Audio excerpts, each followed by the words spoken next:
After 3 trials and 3 acquittals, he's earned the nickname the Teflon Don. But now another prosecutor is going after reputed mob boss John Gotti. The charge is expected to be murder. And as Channel 2's Mike Taibbi reports, this time the evidence may be far more damaging. John Gotti has done well in court over the past 4 years. This was last February, after the reputed boss of the Gambino crime family had whipped the Manhattan DA and beat an attempted murder rap. As the papers were quick to point out, the so-called Teflon Don had also escaped federal prosecutors in Manhattan and Brooklyn since the rub-out of former Gambino boss Paul Castellano. But now, round 4 is right around the corner.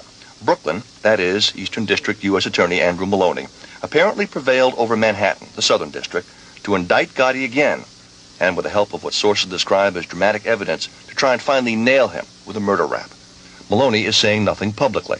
I don't have any comment on that case. No comment on that yet? No comment. But Gotti's lawyer is typically saying and writing plenty.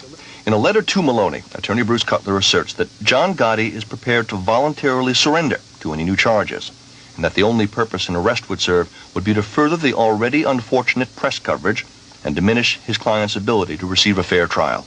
It's the same old stuff, Cutler asserts. No jury has been fooled yet. And never once did they ever convince one juror in 3 trials to say he ever did anything wrong. So that's why I'm optimistic, and that's why Mr. Gotti's optimistic, and that's why I wrote the letter to Maloney to say, here we are. Give me a call, and we'll go wherever you want us to go. But is it the same case dusted off for one more go? One law enforcement source who's worked organized crime told me the Castellano rub-out will be laid more closely at Gotti's doorstep than ever before, through civilian bystander witnesses and a new batch of wiretaps.